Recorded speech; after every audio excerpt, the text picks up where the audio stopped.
हर्षवर्धन सपकाळ हे काँग्रेसचे नवे प्रदेशाध्यक्ष झालेले आहेत। झी 24 तासच्या बातमीवर अखेर शिक्कामोर्तब झालेला आहे। हर्षवर्धन सपकाळ हे आता काँग्रेसचे नवे प्रदेशाध्यक्ष असणार आहेत। नाना पटोले यांना आता प्रदेशाध्यक्ष पदावरून बाजूला करण्यात आले। मुळातच विधानसभा निवडणुकीमध्ये काँग्रेसची कामगिरी ही अतिशय खालावलेली होती आणि तेव्हापासूनच नाना पटोले यांना हटवलं जाईल अशी चर्चा सुरू होती।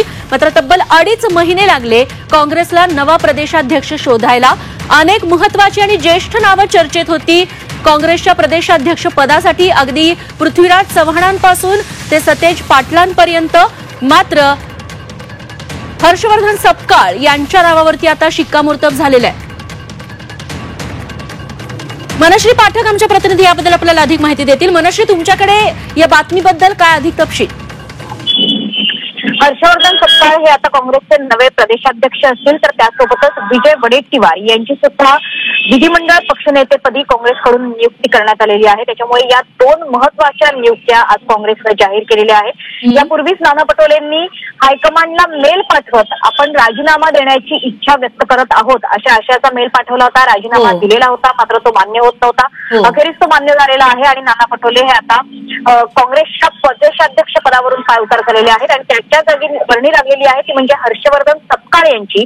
हर्षवर्धन सपकाळ सध्या काँग्रेसच्या राजीव गांधी पंचायत राज संघटनेचे राष्ट्रीय अध्यक्ष म्हणून देखील त्यांनी काम पाहिलेलं आहे। महात्मा गांधी आणि विनोबा भावे यांच्या विचारधारेवर आधारित असलेल्या ग्रामस्वराज्य निर्मितीमध्ये त्यांची महत्त्वपूर्ण भूमिका राहिली आहे। त्याच्यामुळे एकंदरीतच काँग्रेसची विचारधारा ही गाव पातळीवर पोहोचवण्याचं एक महत्त्वाचं काम त्यांच्याकडनं झालेलं आहे अशी सुद्धा काँग्रेसच्या गोटात कायमच चर्चा असते। त्या दृष्टीने सुद्धा काँग्रेसमध्ये त्यांना एक वेगळं महत्त्व आहे। त्यासोबतच सपकाळ यांना सर्वोदय विचारांवर आधारित राष्ट्र निर्माण युवक शिबिरांचं त्यांनी आयोजन केलेलं आहे। ग्राम स्वच्छता अभियान चालवलेलं आहे। आदर्श ग्राम चळवळीत त्यांचा सक्रिय सहभाग होता। त्यामुळे 2014 ते 2019 या काळात सुद्धा त्यांनी जलवर्धन आणि जलसंधारण या प्रकारचे प्रकल्प राबवलेले होते। त्याच्यामुळे निश्चित तेव्हा आता हर्षवर्धन सपकाळ काँग्रेसचे प्रदेशाध्यक्ष म्हणून कशा पद्धतीने भूमिका बजावतात, काँग्रेस पक्षात नव चैतन्य आणण्यासाठी सपकाळ काय प्रयत्न करतात हे बघणं महत्त्वाचं ठरेल।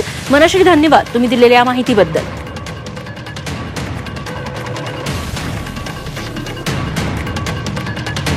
दरम्यान काँग्रेस नेते विजय वडेट्टीवार यांच्याकडे देखील महत्त्वाची जबाबदारी देण्यात आलेली आहे।